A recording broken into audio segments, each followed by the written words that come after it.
こんばんはなのだ。そんなもんなのだ。今日も来てくれてありがとうなのだ。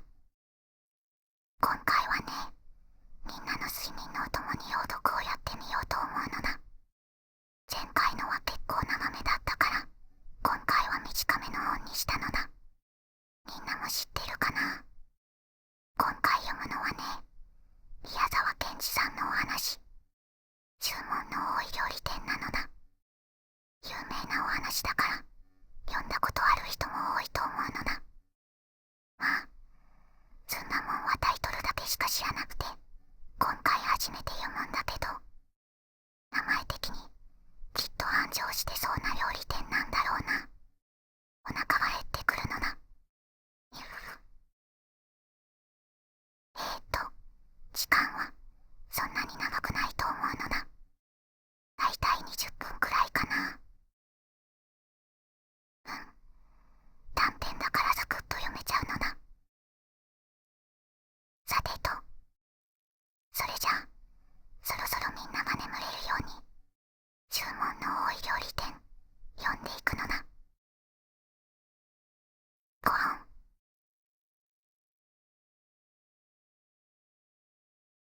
注文の多い料理店。二人の若い紳士が、すっかりイギリスの兵隊の形をして、ピカピカする鉄鋼を担いで、白熊のような犬を2匹連れて、だいぶ山奥のこの葉のカサカサしたとこをこんなことを言いながら歩いておりました。全体、ここらの山は怪しからんね。鳥も獣も一匹も嫌がらん。なんでも構わないから、早くタンターンとやってみたいもんだな。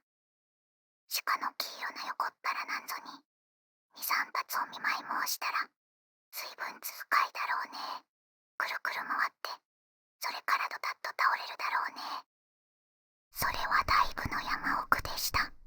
案内してきた専門の鉄鋼打ちも、ちょっとまごついて、どこかへ行ってしまったくらいの山奥でした。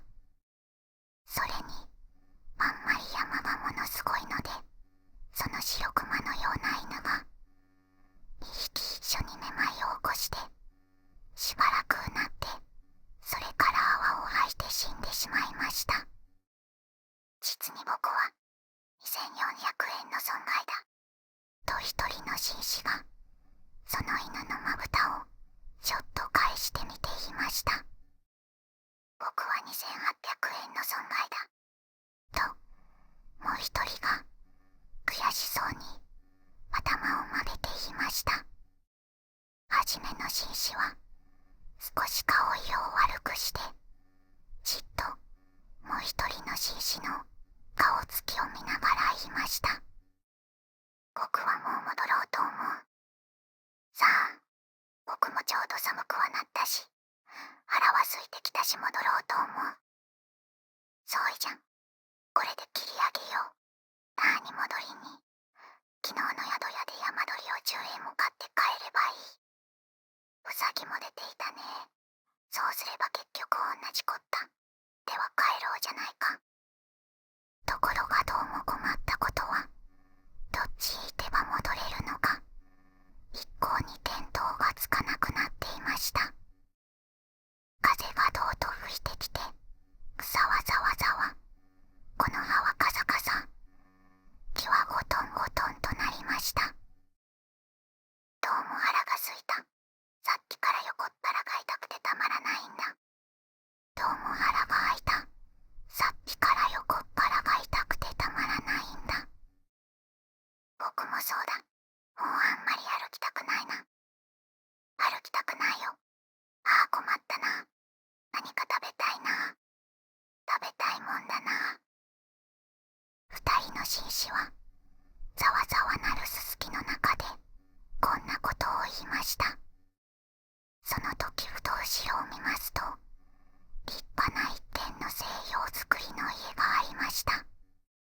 そして玄関には、西洋料理店、山猫犬、という札が出ていました。君、ちょうどいい。ここはこれでなかなか開けてるんだ。入ろうじゃないか。いや、こんなとこにおかしいね。しかしとにかく何か食事ができるんだろう。もちろんできるさ。看板にそう書いてあるじゃないか。入ろうじゃないか。僕はもう何か食べたくて倒れそうなんだ。二人は玄関に立ちました。玄関は白い瀬戸のレンガで組んで、実に立派なもんです。そしてガラスの開き戸が立って、そこに金文字でこう書いてありました。どなたもどうかお入りください。決してご遠慮はありません。二人はそこで、ひどく喜んで言いました。こいつはどうだ。やっぱり世の中はうまくできてるね。今日一日難儀したけれど、今度はこんないいこともある。このうちは料理店だけれども、ただでご馳走するんだぜ。どうもそうらしい。決してご遠慮はありませんというのはその意味だ。二人は戸をして中へ入りました。そこはすぐ廊下になっていました。そのガラス戸の裏側には金文字でこうなっていました。ことに太ったお方や若いお方は大歓迎いたします。二人は大歓迎というのでもう大喜びです。君、僕らは大歓迎に当たっているのだ。僕らは両方兼ねてるから。ずんずん廊下を進んでいきますと、今度は水色のペンキ塗りの扉がありました。どうも変な家だ。どうしてこんなにたくさん戸があるのだろう。これはロシア式だ。寒いとこや山の中はみんな鉱山。そして二人はその扉を開けようとしますと、上に黄色な字でこう書いてありました。当軒は注文の多い料理店ですから、どうかそこはご承知ください。なかなか流行ってるんだ。こんな山の中で。そりゃそうだ。見たまえ。東京の大きな料理屋だって大通りには少ないだろう。二人は言いながら、その扉を開けました。するとその裏側に、注文は随分多いでしょうが、どうかいちいちこらえてください。これは全体どういうんだ。一人の紳士は顔をしかめました。これはきっと注文があまり多くて、支度が手間取るけれどもごめんください。とこういうことだ。そうだろう。早くどこか部屋の中に入りたいもんだな。そしてテーブルに座りたいもんだな。ところがどうもうるさいことは、また扉が一つありました。そしてその脇に鏡がかかって、その下には長い絵のついたグラシが置いてあったのです。扉には赤い字で、お客様方、ここで髪をきちんとして、それから履物の泥を落としてください。と書いてありました。これはどうももっともだ。僕もさっき玄関で山の中だと思って見くびったんだよ。蔵王の厳しい家だ。きっとよほど偉い人たちがたびたび来るんだ。そこで二人はきれいに髪を削って靴の泥を落としました。そしたらどうです。暮らしを板の上に置くやいなや、そいつがごーっと霞んでなくなって、風がどーっと部屋の中に入ってきました。二人はびっくりして、互いに寄り添って扉をガタンと開けて、次の部屋へ入っていきました。早く何か温かいものでも食べて、元気をつけておかないと、もう途方も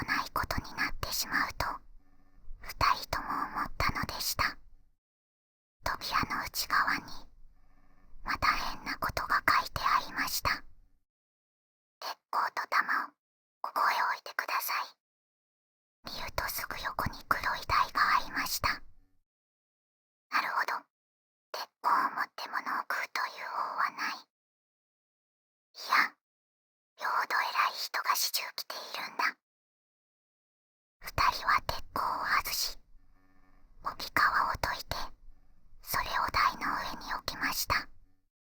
また黒い扉がありました。どうか帽子と街灯と靴をお取りください。どうだ、来るか。仕方ない。ドロー。確かによっぽど偉い人なんだ。奥に来ているのは。二人は帽子とオーバーコートを釘にかけ、靴を脱いでペタペタ歩いて扉の中に入りました。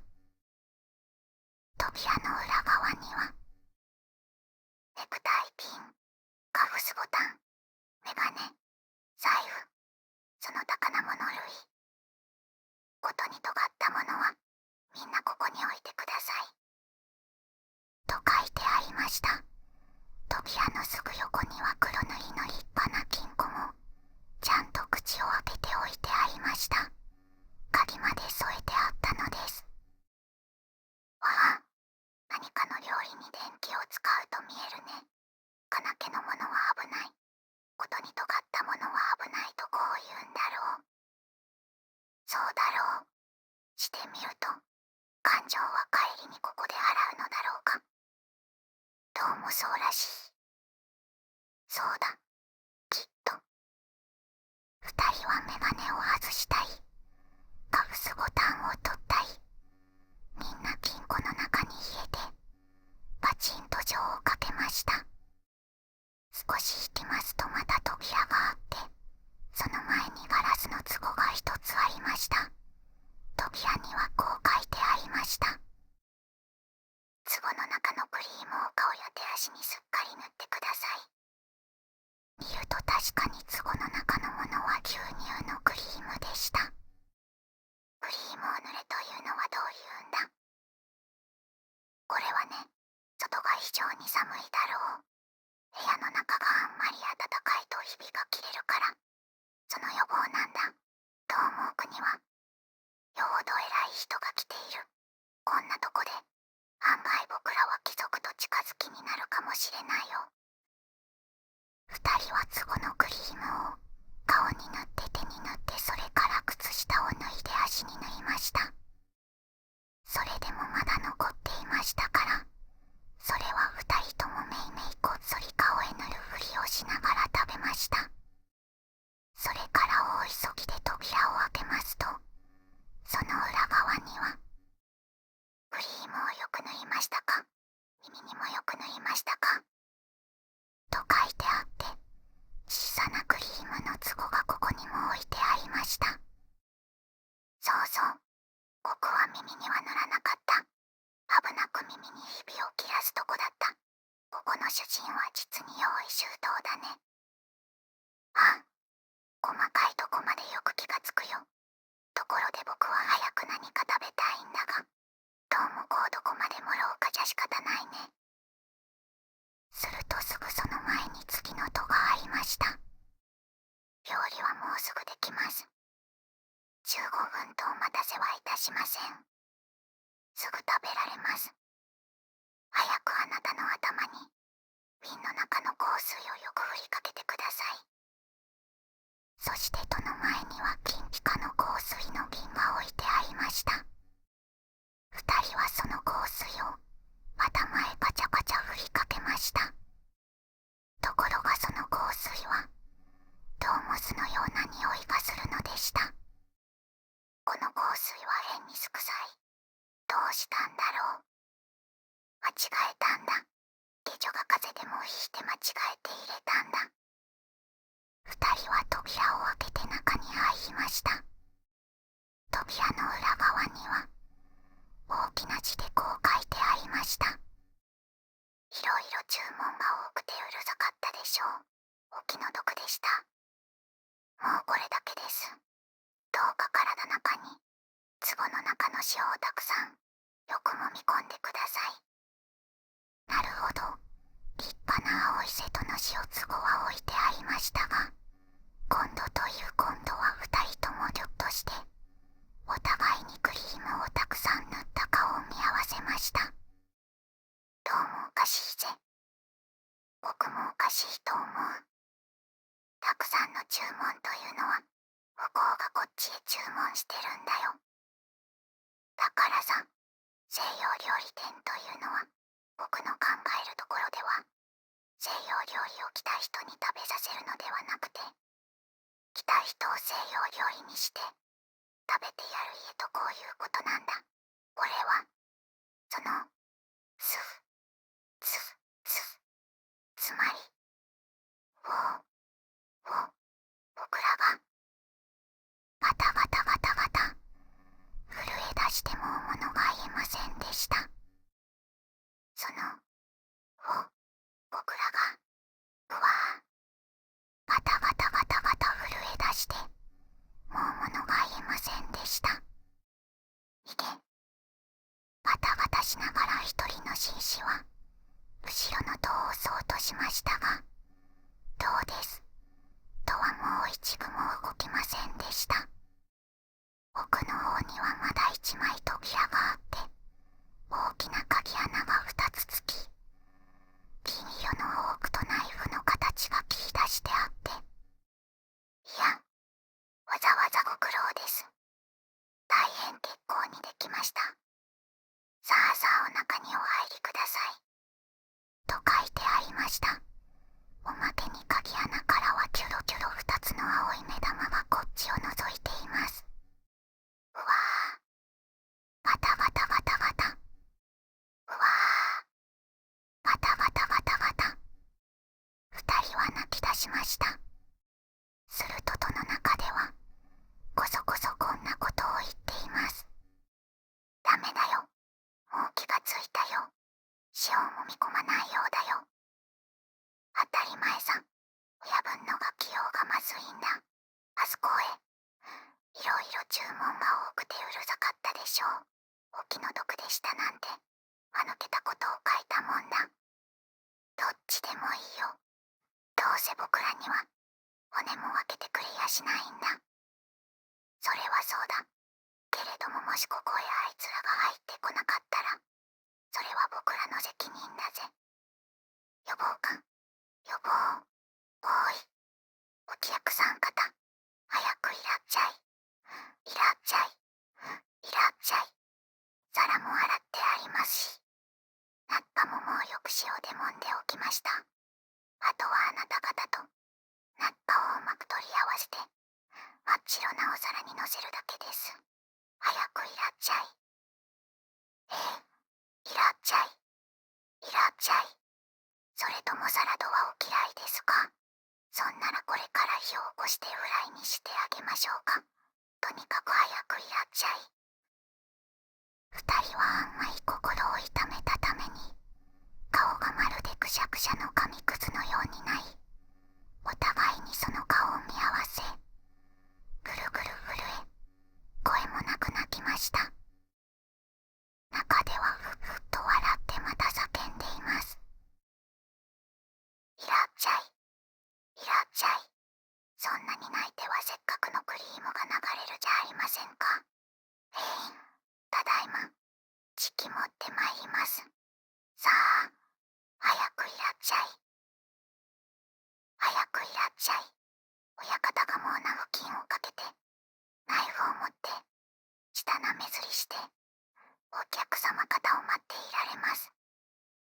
二人は泣いて泣いて泣いて泣いて泣きました。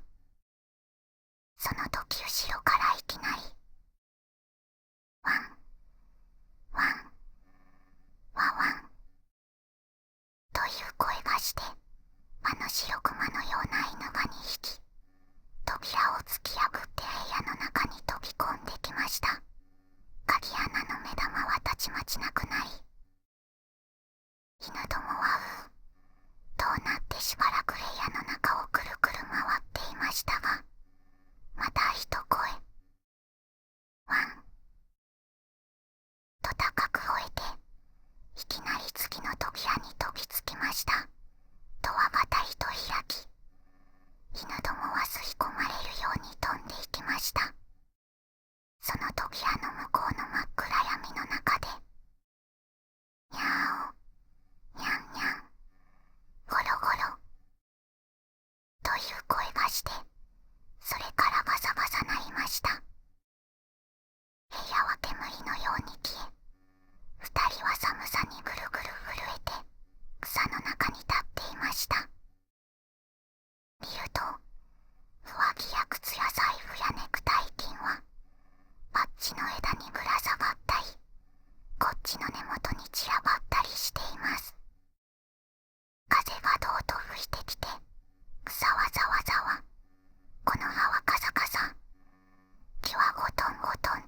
ました。犬が封筒になって戻ってきました。そして後ろからは、旦那、旦那、と叫ぶ者があります。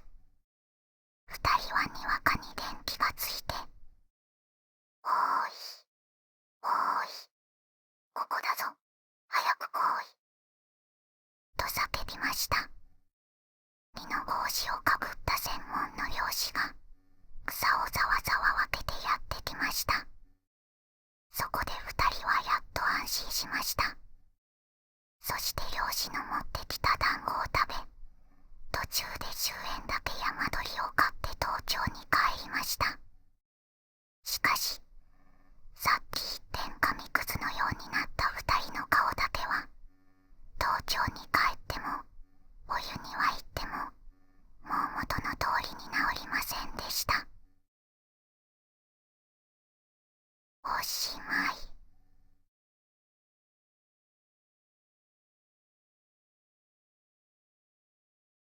というわけで、注文の多い料理店でした。お疲れ様なのだ。10時間のご視聴、ありがとうございましたなのだ。うとうとしてる？それとも、もう寝ちゃったかな？眠たかったら、寝ちゃってもいいからね。もし起きてたら、ちょっとだけお話しするのだ。いや、怖いお話だったのだ。食べる側だと思ったら、食べられる側のお話だったのだ。猫ちゃんたち怖すぎるのだ。猫ちゃんたちも、食べるならキャットフードにしてほしいのだ。そんなもんは食べても美味しくないのだ。あ、でも、そんなもんのミニの枝豆は美味しいのだ。作中みたいに塩を塗り込んだら、もう最高なのだ。あとはたっぷりのお水と一緒に茹でると良いのだ。ゆふ。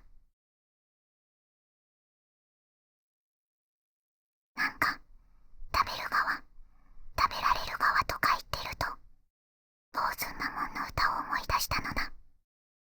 そんなもんも朝食を食べる側になりたいのだ。食べられる側になりたくないのだ。のだ、のだ。そういえば、今回の注文の多い料理店は、結構オノマトペ多かったよね。うん、そうだよ。スンスン、スンスン。カサカサ、カサカサ。キョロキョロ、キョロキョロ。ガタガタガタガタ。ガタガタガタガタ。ぐるぐる、ぐるぐる。ワンワン、ワンワン。とか、聞いてるだけでも楽しくなったのだ。うん、朗読してる方も心躍ったのだ。ワンワン、ワンワン。ゆふ、気に入っちゃったのだ。にしても、勇敢なワンちゃんたちだったのだ。最初に、ワンちゃんたちが亡くなったことに対して、金銭的な損失しか考えないような心ないご主人様たちだったのに、そんな彼らのことを見捨てずに助けてくれる、忠義のある素敵なワンちゃんたちだったのだ。これからは、ご主人様たちも心を入れ替えて、ワンちゃんたちを大切にしてくれたらいいな。あれ、そういえば、なんでワンちゃんたち生きてるんだろう。あわわ、もしかして幽霊だったのだ。いやいや、亡くなってたのは、そもそも間違いだったのかな。よくわかんないけど。よくわかんないのだ。ああ、ワンちゃんたちが生きてるとずんだもんは信じてるのだ。そっちの方が幸せなお話なのだ。さてと。